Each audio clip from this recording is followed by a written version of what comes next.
Donc, l'Algérie, dans cette loi des finances, quand bien même nous convenons que ce n'est pas dans le texte d'une telle loi que doivent être définis les mécanismes de lutte contre l'inflation. Nous l'avons abordé en 2015. Nous avons dit que ça va exploser, mais que c'est un événement stochastique. Nous ignorons quand est-ce que cela se produirait. Il est impossible pour l'Algérie de contrer l'inflation avec une seule action. Là, il faudra des actions, une batterie d'actions simultanées et qui doivent avoir la confiance du peuple. La confiance. Et pour que le peuple soit confiant dans les mesures qui seront mises en œuvre pour lutter contre l'inflation, il faut que la légitimité soit égale à 99,99%. Et donc la confiance et la légitimité étant absentes, il est très difficile de lutter contre l'inflation. Ceci étant dit, nous l'avons dit que maintenant ils ont mis l'Algérie dans une situation tellement fracassante qu'il est impossible de voir très clair, sereinement, quelles seraient les solutions efficaces. Maintenant, ceci étant dit, maintenant étant habitués à ces sujets que nous avons commencé à traiter depuis 2013, pouvons.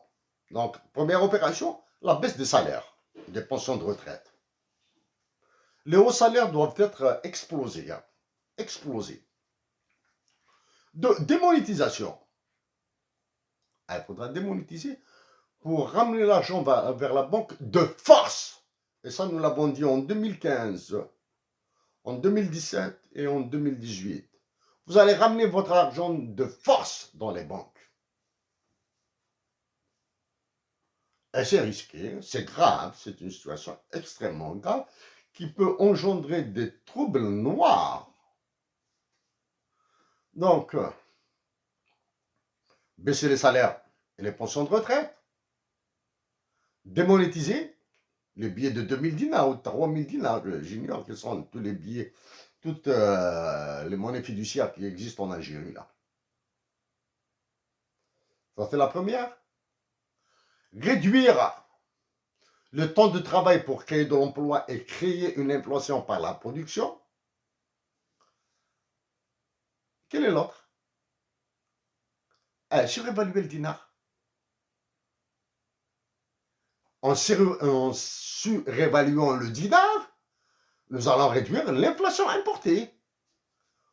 Mais tout ça va déplaire au FMI et à la Banque mondiale. Essentiellement, d'un point de vue formel, ces mesures vont déplaire aux États-Unis d'Amérique et à la France.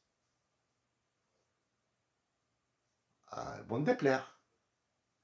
Et donc, il n'y a que la légitimité, la confiance et la force de l'État qui ne peut être portée que par la nation, qui peuvent dire à toutes ces organisations, à tous ces États, nous sommes souverains, nous sommes des patriotes, nous allons galérer, nous allons souffrir, comment ont souffert ceux qui ont libéré l'Algérie.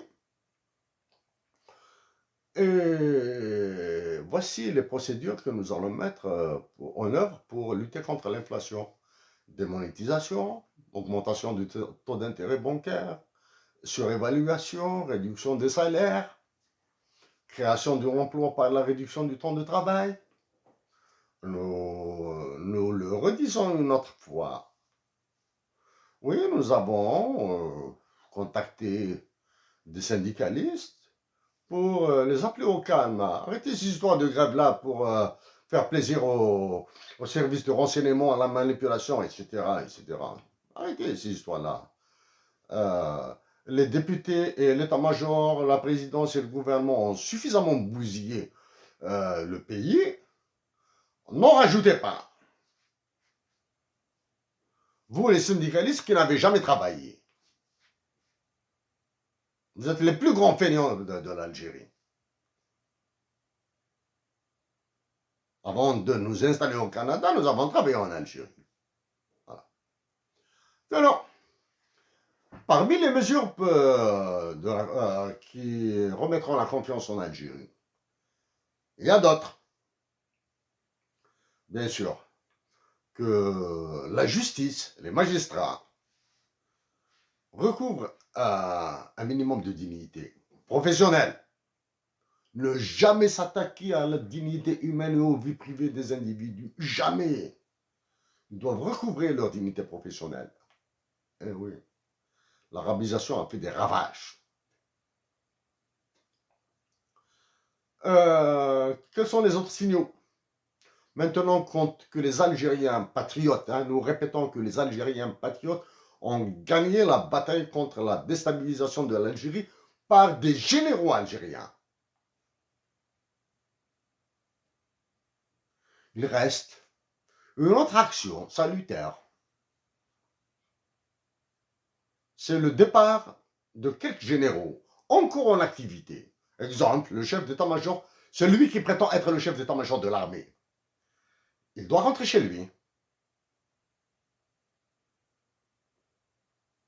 Doit rentrer chez lui, quitte qu'à cela, quitte à ce que l'État algérien s'engage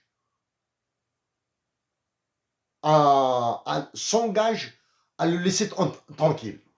L'essentiel, sauvons le pays. Tous les généraux qui sont sous la menace de la Cour pénale internationale, d'arrestation extranationale, etc., etc.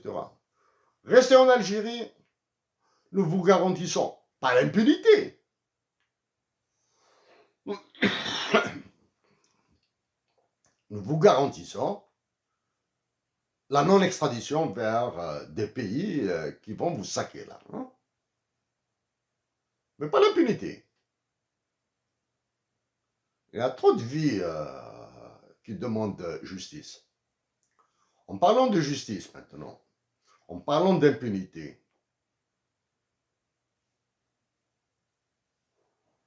les détenus politiques algériens, tous les détenus politiques algériens, y compris les naïfs qui ont été manipulés par ce mouvement destructeur de février 2019 là. Mouvement destructeur. Les détenus politiques accusés de sécession, de Kabylie, etc., indépendantisme, d'autonomisme, etc.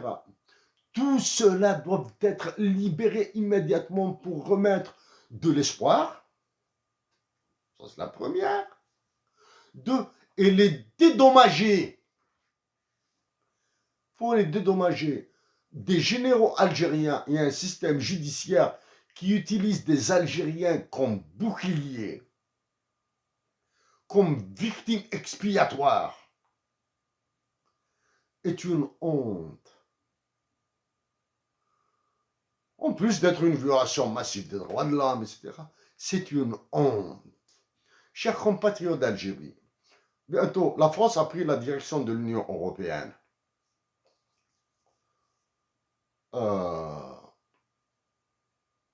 Bientôt, nous allons revenir, nous allons continuer notre discours, notre échange avec le roi de France et ses colonies africaines, le président Emmanuel Macron.